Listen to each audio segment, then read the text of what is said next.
Okay, hi guys, welcome to my next vlog.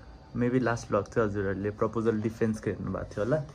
आज चाहिँ well last day of bachelors भनौं न. Well not technically last day, तर आज चाहिँ हाम्रो लास्ट एक्जाम हो. यो पछि अझै थेसिसको काम, प्रोजेक्टको काम बाँकी छ, त्यही भएर कलेज गइरहनु पर्छ. तर एज अ होल क्लास एकै ठाउँ हुने भनेको चाहिँ अब मेबी थेसिस डिफेन्समा मात्र हुन्छ होला. So as a technically non technically जस लास्ट एक्जाम चाहिँ हो, त्यही भएर let's see how the days goes and come with me. Hello guys, last exam कस्तो लागिरहेछ त?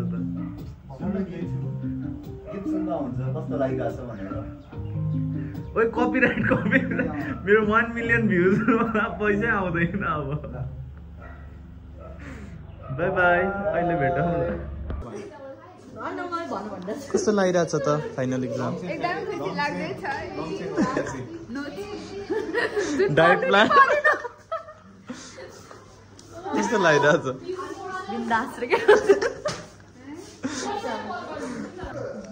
Hi guys, welcome to Friends and Channel. Guys, आज चाहिँ हाम्रो ब्याचलर्स को लास्ट एक्जाम हो फुडको. अनि त्यसपछि सजिलो क्वेसन दिनुहुन्छ भन्ने आशा यदि दिनुभयो भने चाहिँ म खुसी खुसी निस्किन्छु, नभए चाहिँ दुखी हुँदै निस्किन्छु. सो यो चाहिँ हाम्रो आज लास्ट एक्जाम हो. अनि त्यसपछि चाहिँ हाम्रो अब थेसिसको डिफेन्स मात्रै बाँकी छ, फाइनल डिफेन्स मात्रै बाँकी छ. अनि अब हाम्रो क्लासको साथीहरूलाई पनि हामी भेट्दैनौँ होला, किनकि सबैजना आफ्नो प्रोजेक्टमै बिजी हुन्छ. म कृतिलाई मिस गर्छु मेम त. अब हामी एकताल भेट्ने भनेको डिफेन्सको दिन, लाइक सबैजना अन फेयरवेलकमको दिन पनि. वेटिङ फर फेयरवेलकम. Okay guys, bye. कसरी गर्ने आउ बरु मलाई यसै बोल्न डर लाग्छ. अगाडिको आज अफिसियली लास्ट एक्जाम अफ यसरी दिनेवाला चाहिँ अफिसियली लास्ट एक्जाम लाइफकै. अनि यो दिन चाहिँ एकदम एन्टिसिपेट गरेर आएको हुन्थ्यो बच्चा बेलादेखि, तर फाइनली आउँदाखेरि चाहिँ एकदमै गाह्रो हुँदो रहेछ प्रोसेस गर्नलाई. तर एकदम इजीवाला एक्जाम छ, सो पढ्न नि मन लागेन. अनि त्यही हो. अरू के छ? होप एक्जाम चाहिँ राम्रो होस्. आजको कलर थिम चाहिँ व्हाइट हो. कतिले व्हाइट जसले रेड लगाइरहेको छ त्यो चाहिँ ब्याड, नराम्रो एक्जाम. यो लास्ट पिक्चर रहेछ उसको, न्युट्रल रहेछ आज.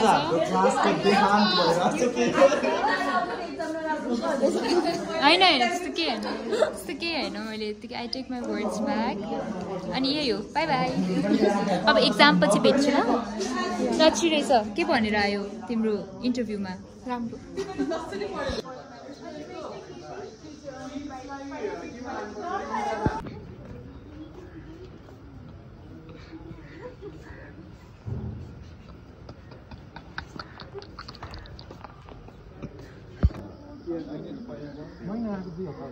कस्तो भयो एक्जाम?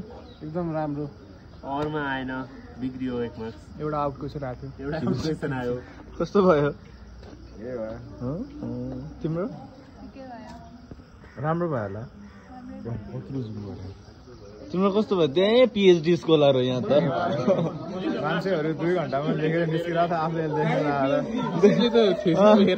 आज सिधै पिएचडी डिफेन्स लिएर आएको.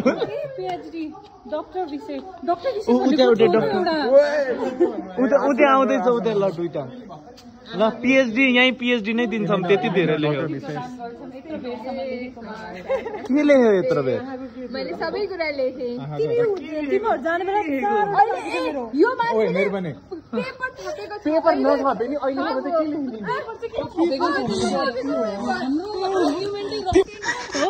ड्राइङ बनाएको हो. स्याउ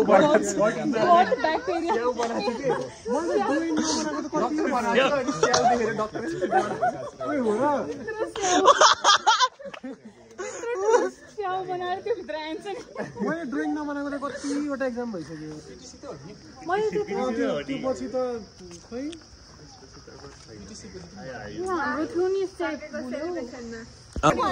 के भन न. हेलो गाइज, हाम्रो चाहिँ सकिसक्यो होइन. अब एक्जाम सक्यो. अब चाहिँ हाम्रो थेसिस डिफेन्स मात्र बाँकी छ होइन. यहाँ पनि छ गाइजहरू. सो अब चाहिँ हामी आज के हो नेप्जियम हो कि फिक्याम हो के थाहा छैन प्रकृति हो कि जेस त्यसको स्टल हेर्न जाँदैछौँ खोइ तिम्रो ब्याग ल